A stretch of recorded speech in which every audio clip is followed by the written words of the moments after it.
Okay, so we will have also this afternoon 2 talks. First one is by Fernando Casas from Castellón, Spain, who will talk to us about composition methods, error estimation, and pseudo-symmetry. Please, Fernando.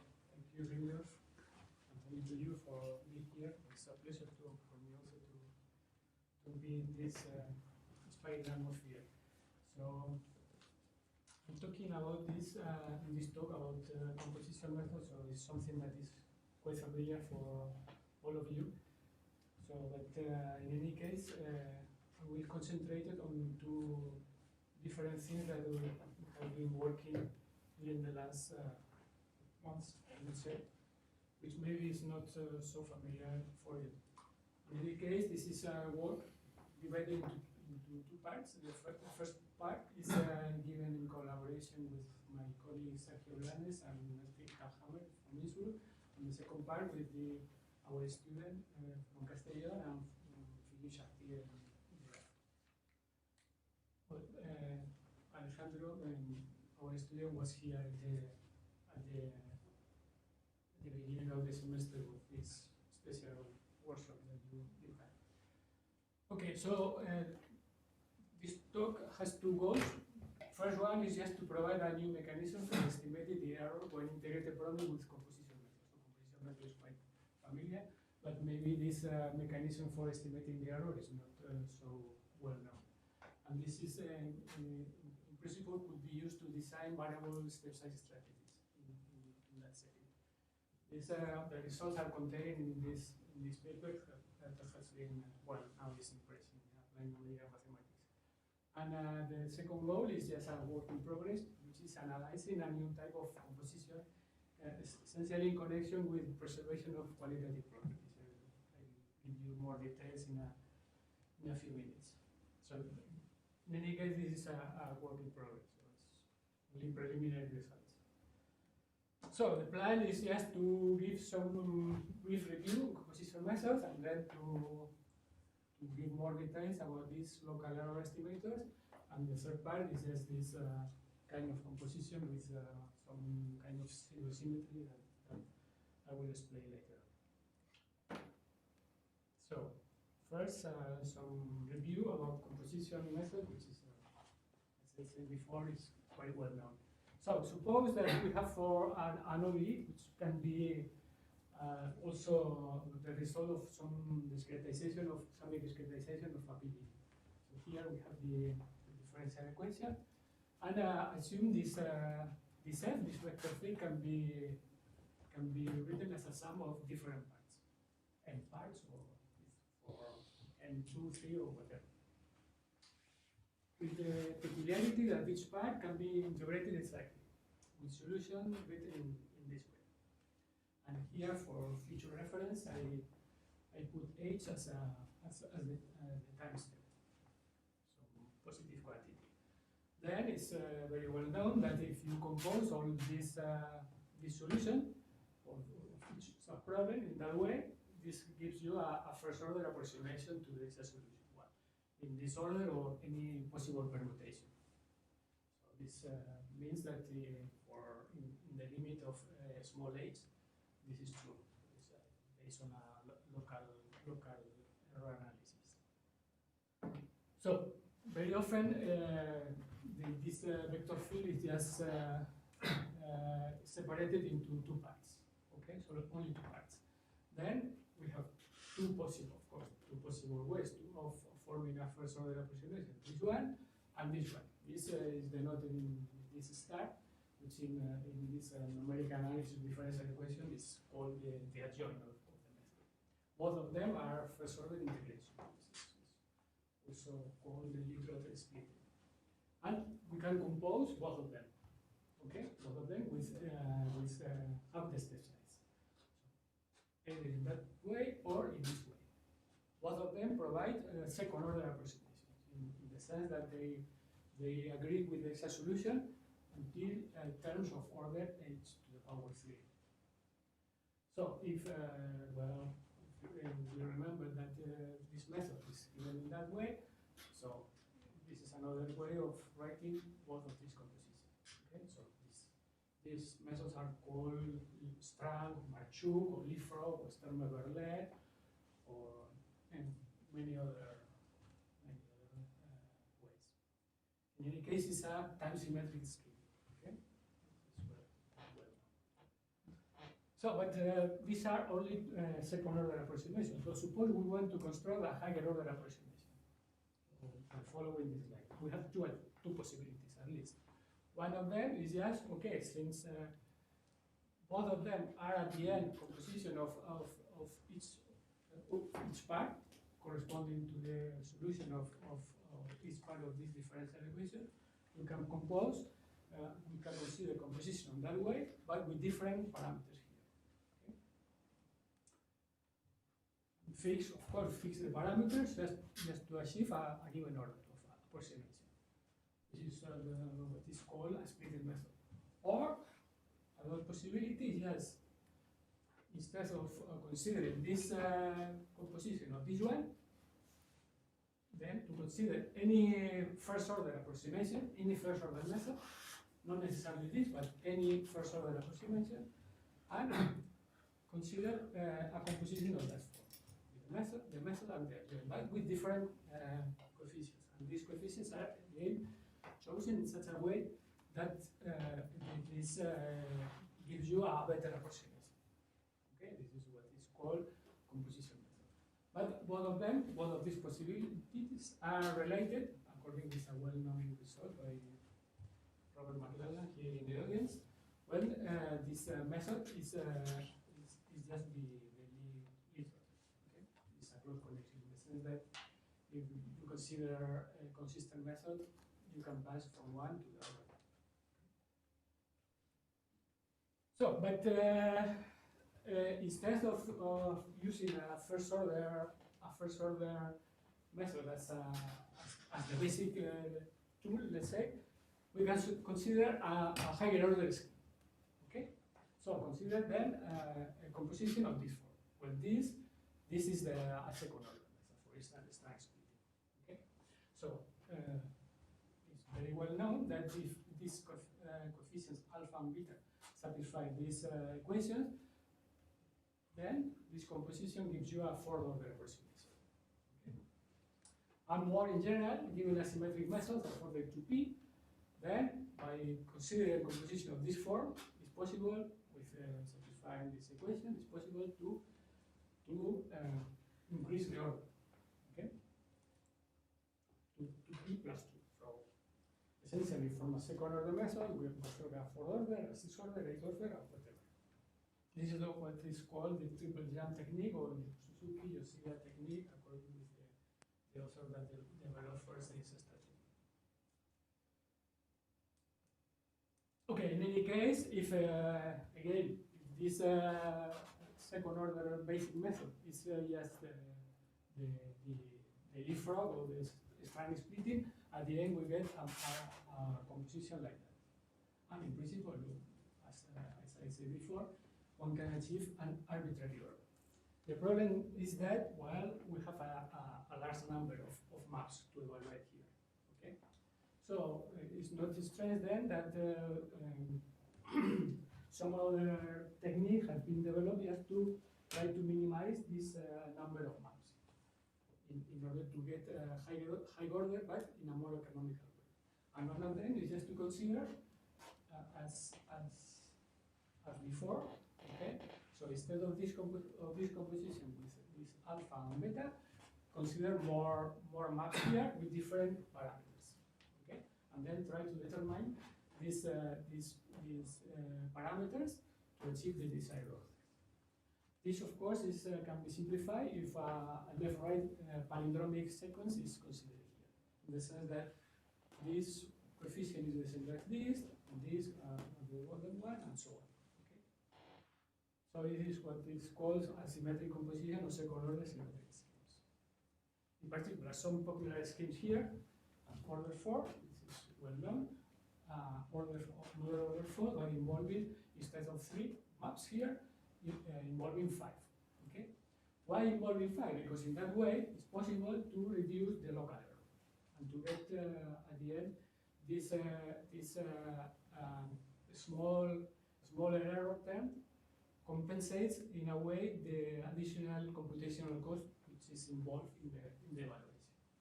Another method, which is for some of you maybe is familiar, is this, but instead of 5 with 7, okay, with these values of the parameters, and order 6 is equal to 7.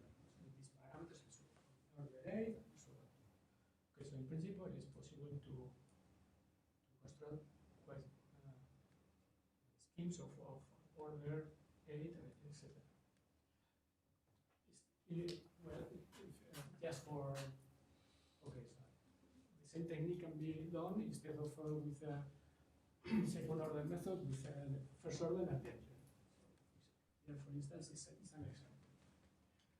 Okay, in any case, these kind of methods are widely used. Just to give you some hint about the wide use of this kind of method, I have collected here several papers and books dealing with this kind of methods and references in Google Scholar that I was able to collect last week. So, for instance, the paper by Yoshida in 1990, more than 2,000 citation Google Scholar. The review paper by Robert and Raynaud, 656. The paper by Robert McLagan in Scientific Computing, right? 184. It's by splitting method by Blanes and One, 300. This mainly in connection with geometric numerical integration. Here is the classical monograph, the yellow book by Heider Lewis and Bala, 4,000. Okay. But this also has been used in other contexts, not only in geometric numerical integration. For instance, in molecular dynamics, in hybrid Monte Carlo methods, in path integral Monte Carlo in quantum statistical mechanics, accelerator physics, time-dependent Schrödinger equation. Here I collect two well-known monographs on the subject, but also in partial differential equation and reaction diffusion equation, and also in kinetic equation, which is apparently is a hot topic now. The use of splitting methods in that kind of applications. But okay, even in problems when no qualitative properties have to be preserved, I know that this is a special program on preservation of properties and so on. But even in settings where this is not so important, the splitting and composition method constitute an excellent option in comparison with other standard integrators. For instance, there is a book which is something like that.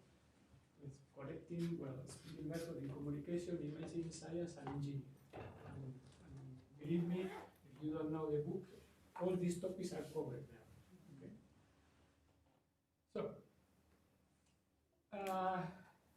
So now I just, after this review, I try to focus on the particular problem that I'm dealing with. So, in general numerical analysis of differential equation, all of you know that some of the most efficient standard integrators are embedded pairs. That means that besides the numerical approximation given by the method, they provide a second approximation. I will note in that way. This is usually of a lower order. In such a way that the difference between the numerical approximation given by the method and this second approximation is used as an estimate for the local error that is committed by the numerical method. And this estimate is used for automatic step size control. Okay, this is quite yeah. So I mean, why would you use for comparison a lower order method as opposed to just the same method with a bigger step size? No. It's a different. In principle, it's a different method. Okay, so you advance with two methods. Yeah. Okay. So and the idea is just to compare the difference between them, just to give some estimate of the error. In principle, done by the lower approximation. But this, well, there is some kind of trick that is used in fact for estimating also the error of the method you are interested in. So right, but I mean, is that sort of easier or better than just using the same method with a bigger step size and cheaper. It's much cheaper. It's cheaper. Ah, okay. Alright, So the idea is just to try to reuse everything you can. yeah, okay. No advancing Okay. with two different methods. You could do the same, but of course this is more costly. So one typical example as well is this embedded families or Rubenhut method, just as the famous Dopri 5 or this classical method, I don't know how to say, Beck or whatever, and the Dopri 853. Okay. So and the idea is that of course these lower order methods measure many of the linear stages of the higher order scale. This is the idea. And this is used with in combination with automatic step size control strategy, which is well explained in this book by Heider Nosdam. Okay, now the question is, can the same strategy be applied to splitting and composition methods? This is the idea. So, to put it in a different way, can we use the intermediate outputs provided by the integrators to construct a lower order approximation and apply the same strategy? And the answer is yes. So, if the scheme involves a sufficiently large number of flows of maps, then we can construct a lower order method for these intermediate outputs and virtually cost-free. That's the point. So, and then we can endow some of the most popular split and composition method with pre-allowed and cheap step size control. Not, of course, for preserving property, but in other settings. Okay. So, of course, the idea of embedding splitting and composition method is not new. What is more or less new is our approach. For instance, in the papers by Stefan de Kom, by Ausinger and his collaborators, they propose other techniques. So, in our approach, we consider a given composition. Well, I am concentrated on composition, but the same can be applied to splitting. It's essentially the same. So, we consider a method for the graph. And then we generate a second lower approximation as a linear combination of the outputs generated at the intermediate stages. And this, of course, is a linear combination of things that we already have computed. So this is just for free. Okay. There is no preservation. That's the point. But the same. Well, this is, in case you are familiar with, is the same kind of things that we did for obtaining cheap approximation to the optimal post-processor in precision method with processing. This is not relevant. So, this is the second part. So, let me explain in more or less in detail how this applies. It's very easy. But in any case, for composition of symmetric second order method, it can be done for composition of other kind of method, but just for illustration, it's quite easy. So, the analysis can be done in many possible ways, but one of them, which I prefer for, I don't know, for maybe, I don't know, well, but I prefer that, is just to analyze in terms of differential operators associated to the exact and numerical flows and apply the machinery of link calculus. Okay?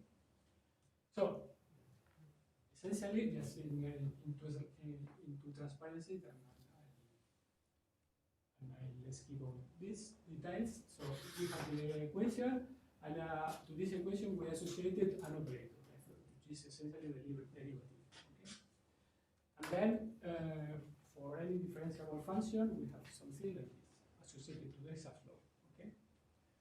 So formally, we can write this for any differentiable function g, the evolution. Okay? Of this function along the flow is given more or less, formally can be written in that way. This f is just the derivative. And what is important is that we assume that for each numerical integrator we are dealing with, we can associate also an operator of that form, which is nothing but a formal series. And this formal series can also be expressed as the exponential of another operator. Why? So the thing is that associated to both to the exact flow and to the numerical approximation, we have two different operators, the exponential of different different operators. In one case it's df, and in another case it is y. Okay? For the dual method, which is defined in that way, instead of this y, we have this operator. Okay? If our method is a second order symmetric scheme, then the corresponding formal series of associated to this integrator is given in that way. Okay, so here, since the method is consistent, order this order one, this has to appear df. The second order, then, of course, if it would correspond to the exact solution, on this is 0, this is 0, etc. But since it's a second order approximation, we have here a term which is order 3. Since it's time symmetric, the next term is h to the power 5. There are not even powers here. So, doing essentially the same to the composition, at the end, we end up with a series of differential operators in that way. Okay? This is asymmetric also. Okay? So, okay, the first is equal to the last. And now we require that this formal expansion agrees with the formal expansion of the hexaflow. Okay? So this has to be essentially this, a two-term of the order we are interested in. So in that way, but just by requiring this, we get automatically the order condition to be satisfied by the parameters. In particular, up to r equal to 6, these are the order conditions. This is the consistency, of course. This is the only condition at order 3, and two more conditions at order 5. Remember that this is asymmetric, so there are automatically all the order conditions of even order are satisfied. Okay? So, an important observation. So, you should notice that when we compute this, okay, this approximation, the procedure also provides S-1 intermediate outputs in addition to the excess solution, which is the initial value at the step considered. So we have to compute this to get at the end the approximation of time Tn plus 1. But in the middle, we have to apply this, so we have one intermediate output, let's say, then this, and so on and so forth. So at the end, we have all these things, okay, from 1 to s minus 1. So, and the idea then is just to try to construct another approximation to this numerical value just by combining all these outputs, okay, with parameters. Well, of course, we do not include this one, because we have to, at this step, we consider either the first one or the last one, but not both of them, because it's redundant. Okay. So the goal then is to find this coefficient here, so that with s given, remember that s is associated to our method. Okay, our given method. So with this s given, have to construct this to compute these coefficients, so that this provides an approximation of order L, and this order L is as large as possible. So in terms of exponentials of operators and so on and so forth, this is equivalent just to consider this approximation. You see this equality here. Okay. So the condition to be satisfied of this WK just can be derived by expanding. The exponential is nothing like that. So it's nothing like this. So Fernando, in the case that a popular way of using splitting methods is stiff and non-stiff splittings and so on, but would this machinery work then in the case that you don't have a converging, uniformly converging? all this is based on Taylor expansion. Yeah, If this approach works, it works. I mean, yeah. in that case, So when non-stiff operators when would you work. don't have, well, I mean, when you don't have bonded operators, this is not clear to me. Okay. So in any case, you have this, and on the other hand, you have that. So you have to, of course, just by comparing, you get the equation to be satisfied. This has to be 1, 0, 1, 0, and 0. Okay, to order 4. So this is a linear system. I mean, it could be, oh, it's impressive, but it's nothing. I mean, why? Because all this is given. Okay, so, and these are the unknowns, and this is a linear system. So like that. Yeah, in addition, the first equation is trivially solved in W0. You don't have to take it into account. So order 3, only linear equations, or for any of the methods that I mentioned before, it's very easy. First, for this Suzuki method with s equal to 5, we have an estimator of order 3. Okay? This form, with analytic solutions. For s equal to 7, it's actually the same. Okay? And this is this, and that's all. The same strategy, of course, can be applied, but not directly to the you see that method. Why? Because here we only have 3 maps. Okay, and we need some in order to find. I mean, to solve this equation up to order 3, we need something. We need a sufficiently large number of stages. If not, we don't have enough equations. You cannot solve this. So the trick consists just in considering 2 steps. Instead of 1 step, 2 steps. And that, in that case, it works also. Okay. Order 6 is the same. It's possible to construct an approximation of order 4. A given for order 8, an approximation of order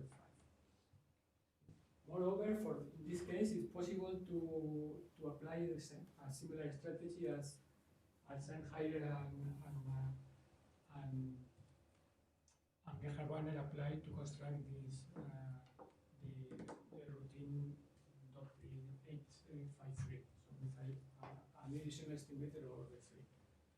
And you see that the expression is quite simple. The same strategy can be applied to a first order with the adjoint. It's essentially the same. Instead of the previous series of differential operators, you have to consider this one, but essentially it's the same. And also to splitting method. Just to summarize, here, for instance, when you consider a symmetric composition or symmetric second order scheme, this is a number of conditions. This method and adjoint is the number. And with the splitting, you see that while going beyond order 3 is so there is a lot of different stages. This is not practical. what is the idea of restricting the composition to composition with the adjoint methods? Why not just, where does that idea come from? I mean, it's looking that... It's just a generalization of what happens with the second order. In the second order, this strand is just composing a first order with the adjoint. And then you have a higher order. So it's just a generalization. But I mean, we can apply to the same. You have a method of order 1, whatever, and then you consider the adjoint. And then you get an order 2 method, yeah. But you could also let it free, that you don't apply with the adjoint, but with the other method. And I mean, it's looking better just from using a usual splitting method. They're looking like higher order, right? Order conditions, okay. I've misread your table here. Yeah.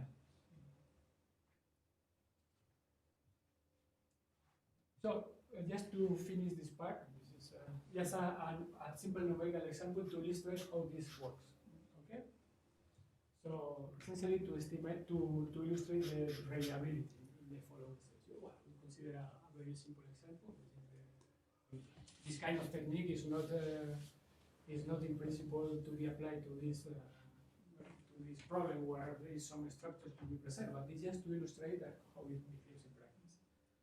Okay, so this is a condition and so on, and the idea is to integrate for some period with a constant time step, but using different time steps. Okay, and done for different values of the eccentricity.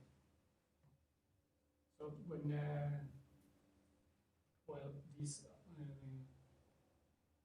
if one try apply a method with variable time steps here is more relevant for large values of eccentricity. Because in that case, the trajectory is more eccentric and it's more appropriate.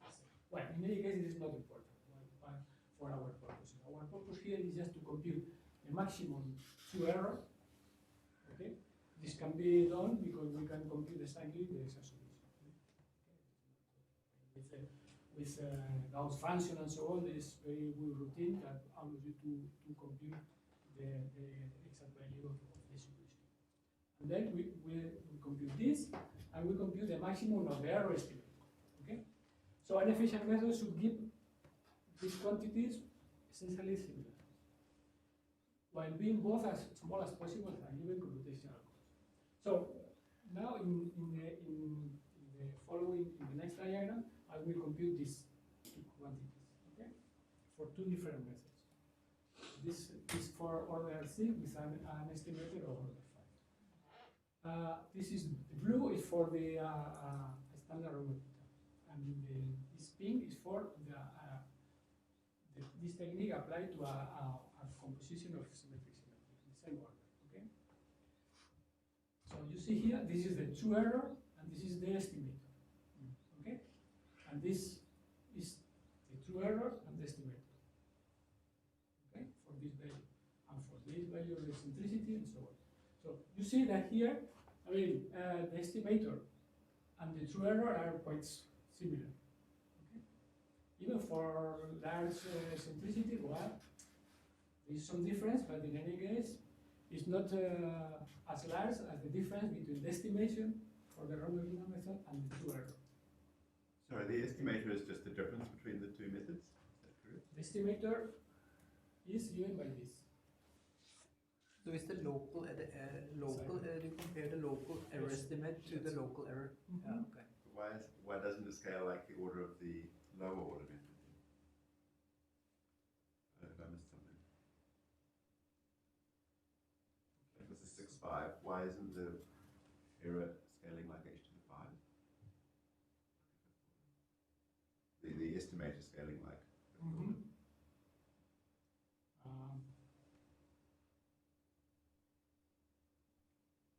Probably it's due to the way it's computed at this stage. This idea, now I don't remember.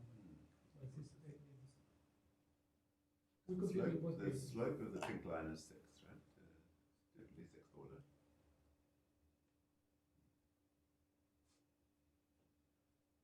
So the principle should be 6 order, okay, and 4 order, right? Yeah. No, well, it's 5 order. 6.5. Yeah. So it's not clear how to see the difference. And well, this is some comments on that, but this is something that I would like to stress. And this error estimator provided by the standard integrator is very optimistic in comparison with what it should be.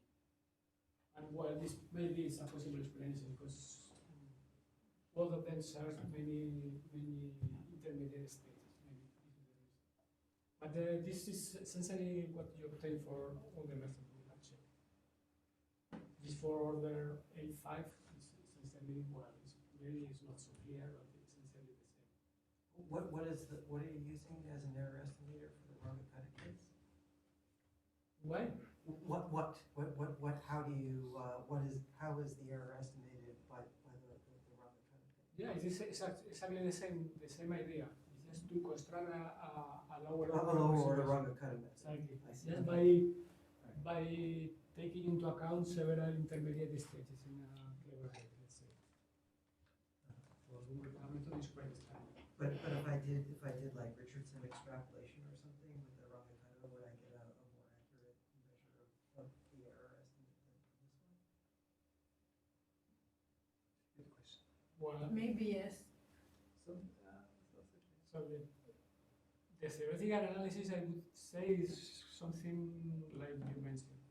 But in practice, I think it's more like, okay, consider the difference and then you have, there is a technique which allows you to, well, it's more or less heuristic, more or less heuristic, that there are some parameters that you can adjust, and then based on this error estimation, is able to predict a very good new step size.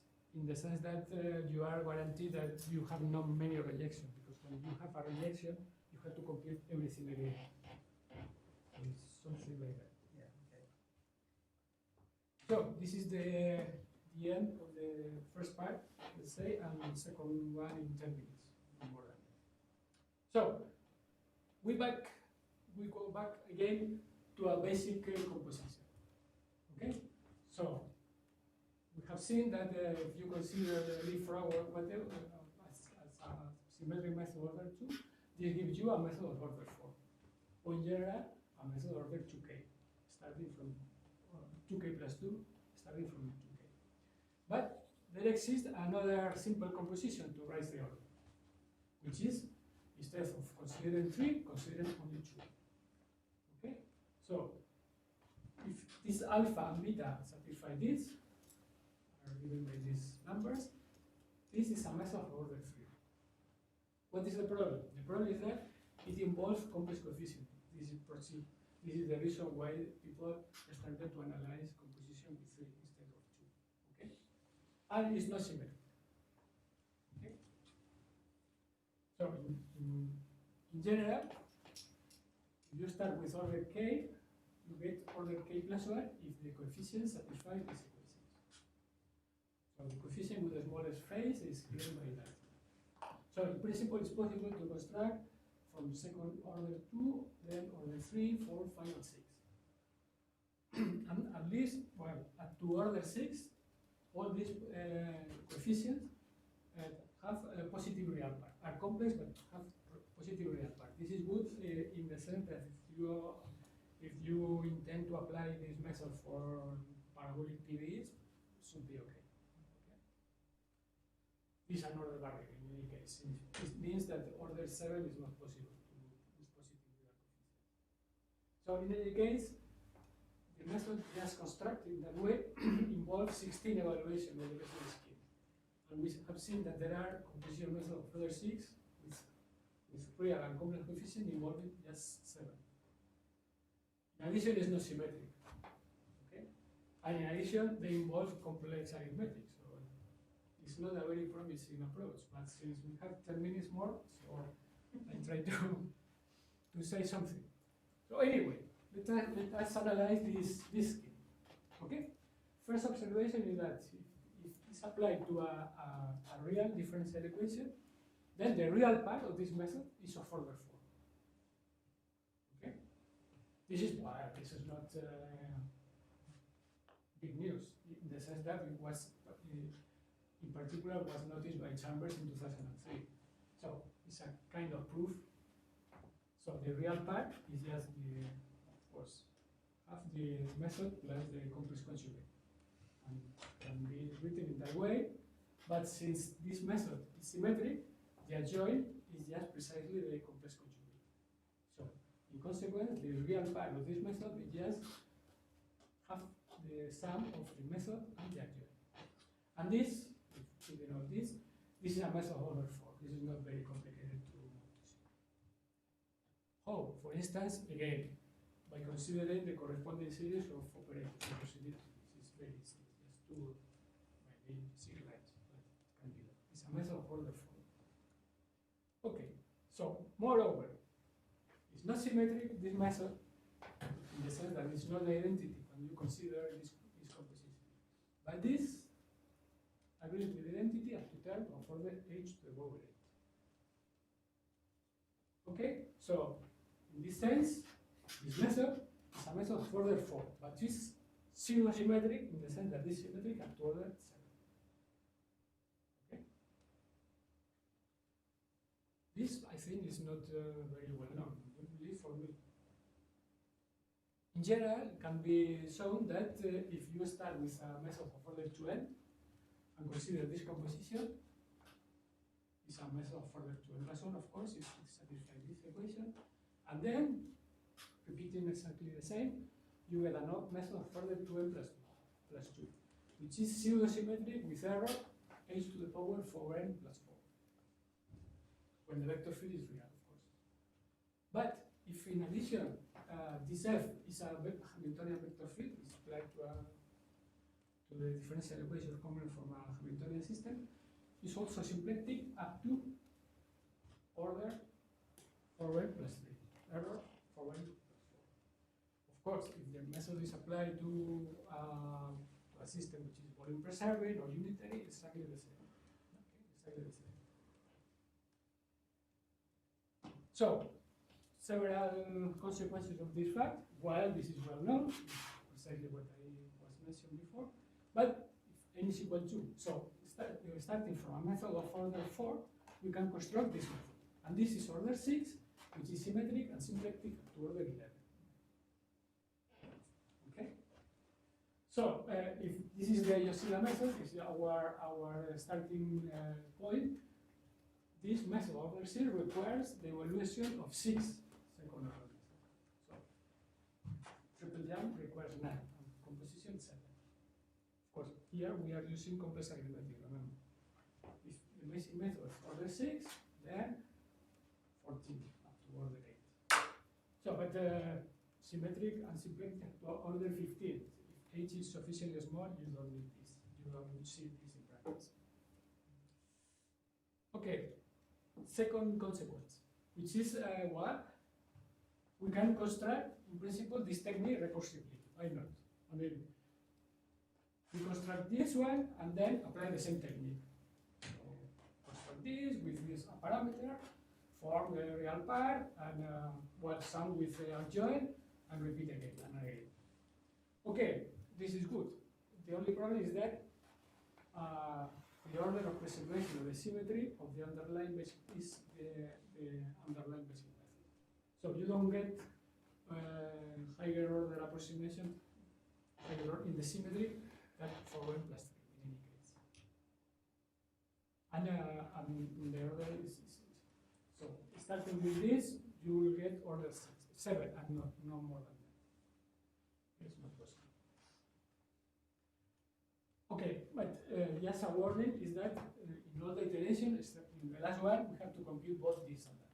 Okay, not just the real part. It's only the real part and the last iteration. Otherwise, it doesn't work. But this is the bad part. Let's say the good part is that both of them can be done in parallel. Okay, it's not a sequence. So in principle, we can construct a method order 6 from order 2. But the computational effort is equivalent to evaluating 4 basic methods.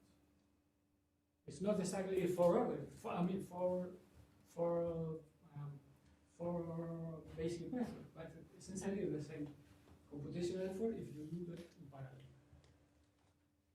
And this analogous for higher order. Just to illustrate for the harmonic oscillator, which I cannot imagine a simplest example. So, simple harmonic oscillator, we know the exact solution, we apply as a basic symplectic scheme, the leapfrog, which is given that way, and we compare. We compare. Well, we compute first this third order, and then form this combination, and then apply this one, iteration, and then another one. And check the truncation error, the symmetry, and the simplicity. Okay, so it's very simple. So here is the results, here is the method, truncation error, exact solution, minus the approximation, you see, order 4, order 6, order 7. Okay. Here is the symmetry of this check. So you see that always the error is h to the power h. And finally, symplecticity, which in that case is equal that the determinant is equal to 1. So it's not 1, but you see that essentially the error is h to the power h. So here I have not included what happened with the next iteration, but it's essentially the same. Okay, essentially the same. You get here order 7, and here h to the power h, h to the power h. So you cannot increase the order in that case. Just as a very, very simple, well, it's a very preliminary efficiency curve for the Kepler problem. Because you don't know, I don't have here anything. Yes, this corresponds to the method of order 4, obtained in that way. This is the first iteration, order 6, second iteration, order 7, third iteration, order 7. You see that even in that case, also you don't increase the order, but apparently the efficiency, you get a better efficiency. This is the computational cost measured as the number of the leaf rows employed. So this is the work for the previous weeks, let's say. So this is the end. Thank you for your attention. Thank you.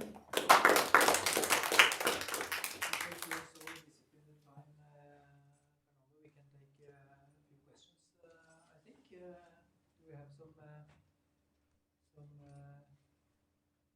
something?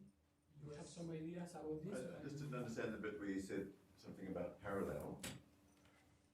Aren't you just computing a method once and then taking the real part? Yeah.